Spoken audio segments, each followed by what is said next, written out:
You are now listening to TheGrio's Black Podcast Network, Black Culture Amplified. Hello, and welcome back to TheGrio Daily, the only podcast that's soliciting seasoned salt to be an official sponsor.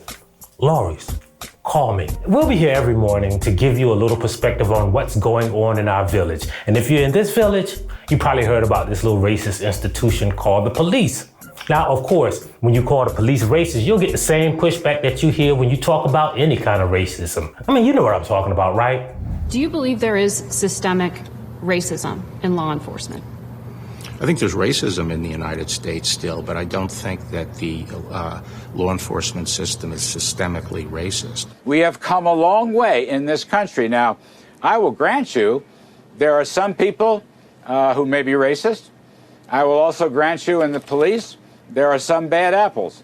But my view has always been, folks have good hearts in this country, and folks do not work on the basis of discrimination. And I know they sound like some crazy old white dudes, but in an interview, Tim Scott, who is a Republican, but he is black, he once told me, I think there are racial outcomes in policing, even though I don't think police, by and large, are racist. I think that we have pockets of racism within the police departments, but I think most people who become cops do so for the right reasons. So let's get into this.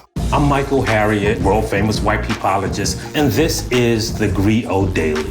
Are all police racist? Is every single police officer racist? Or, what exactly are we saying? When we say the police are racist, are we talking about every single police officer, right? Is it racist as an institution? Is every single person who has a badge racist, whoever was or ever will be? I mean, what exactly are we talking about? So first we're going to have to set some parameters and, start at the beginning. So let's start with a few facts. Now, according to 2017 data from the U.S. Sentencing Commission, black male offenders receive sentences that are, on average, 19.1% longer than white male offenders. Now, that's the federal government. And those white male offenders, they compared people who commit the same crimes and have the same criminal history and criminal background. So it's not like, you're comparing a 10 times felon with, a 2-time felon. According to another fact, police are twice as likely to use force on black people versus white people, according to a 2015 report from the Bureau of Justice Statistics. Now, this ain't like some activist people. These are actual government entities. According to the Survey on American Mental Health, white people use and sell illegal drugs at higher rates than black people, but black people are 6.5 times more likely to be arrested and convicted for drugs or drug possessions. And the Stanford Open Policing Project analyzed data from more than 200 million traffic stops. That's a lot of people who got tickets. And they found that black people are 2.5 times more likely to be stopped and 4 times more likely to be searched than white officers. But get this. This is the thing that I always point out. White drivers are more likely to have something illegal in their car when they're stopped. I know it's crazy, but it's the facts. Here's another interesting fact. Over the course of their lifetime, black men are about 2.5 times more likely to be killed by a cop than white men. And black women are about 1.4 times more likely to be killed by a police officer than white women. A study by the National Registry of Exoneration found that African Americans are 13% of the population, but they constitute 47% of the 1,900 exonerations listed in the National Registry of Exonerations as of 2016. It could be more now.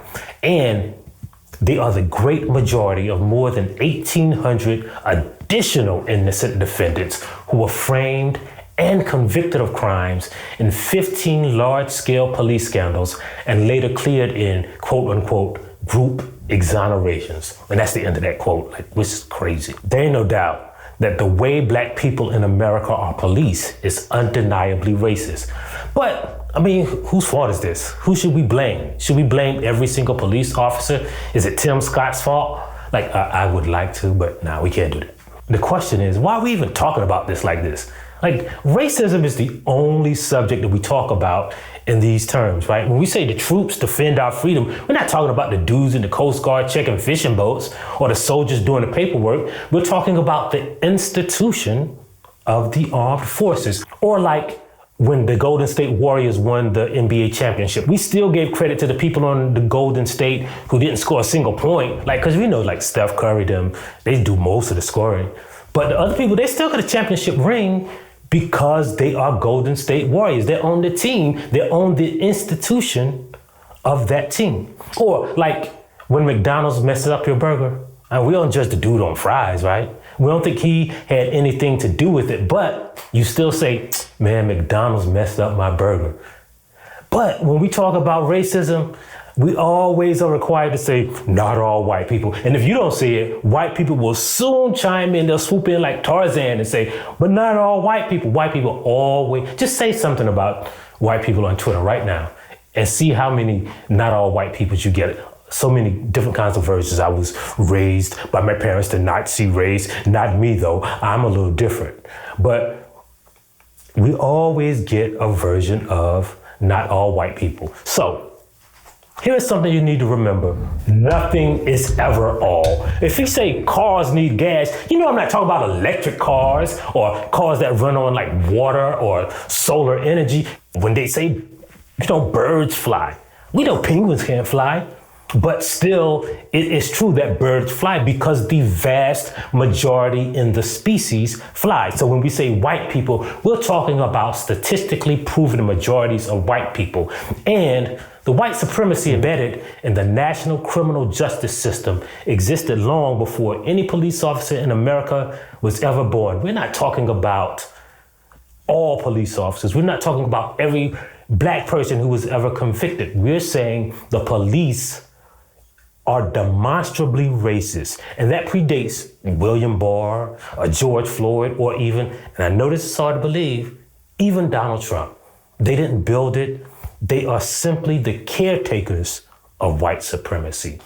And so police officers didn't create the laws they enforce.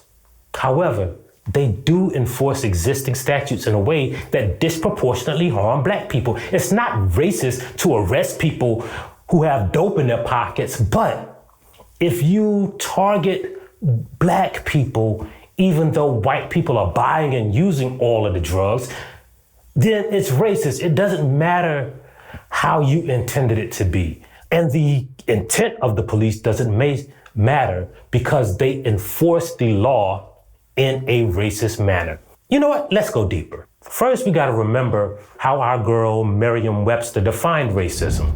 Hey y'all, it's your girl, Merriam-Webster, and I'm here with a dope definition. Now today's word is racism.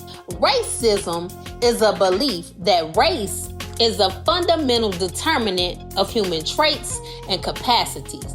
It says racial differences produce an inherent superiority of a particular race. Ain't that something? Do police fit that definition? Let's go back to South Carolina. That's where I'm from. Let's go back to 1663, though, like a couple years before I was born, when a dude named John Locke wrote the fundamental constitutions of South Carolina. Now, John Locke, you probably heard of him in your social studies class, like in the 6th grade. He's the guy that first came up with the phrase that, Thomas Jefferson stole. That thing about life, liberty, and the pursuit of happiness. Like, that was John Locke. Like, Thomas Jefferson was a bad biter. In the fundamental constitutions of South Carolina, Locke included a crazy little line. It said, every freeman of Carolina shall have the absolute power and authority over his Negro slaves of what opinion or religion soever. Now, that's just like a little throwaway sentence because the fundamental constitution is just like really long document. It laid out everything, how they were going to divide up the land, everything. But remember, there wasn't a United States of America yet. So this was like the law of the land. And to enforce this, in 1704, the Carolinas created slave patrols. Like you had to swear in and everything. And if you were over 18 and you weren't a minister, because like ministers could be excused because some of them actually objected to slavery. But if you were over 18 and you weren't a minister, you had to take part in this thing called the slave patrol. And if you didn't, they fined you 40 shillings. Now, I would tell you, convert the shillings to dollars, but I don't know, like 16th century or 17th century math.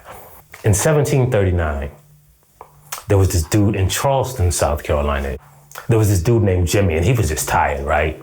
So one morning, early before daybreak, him and like a couple dozen of his homeboys got together near the Stono River in Charleston, South Carolina.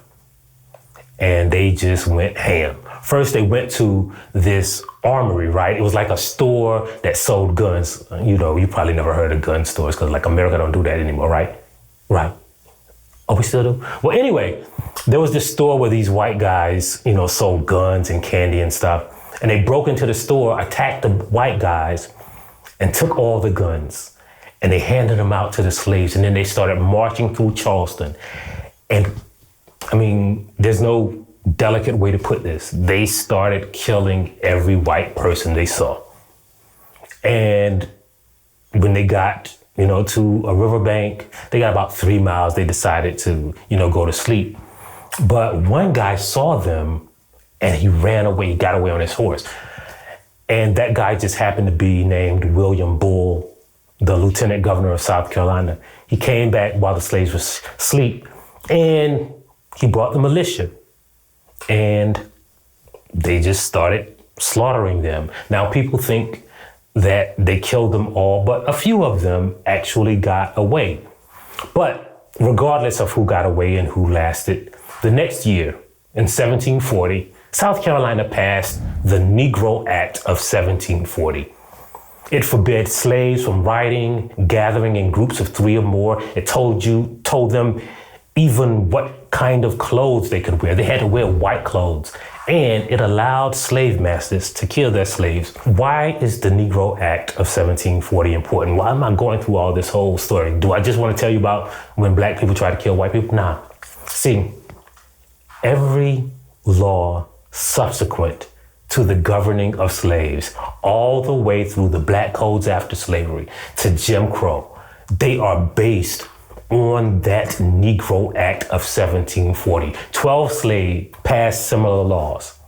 And their state Supreme Courts and colony Supreme Courts upheld those laws based on the Negro Act of 1740. Now, you might say, well, that's how the police used to be.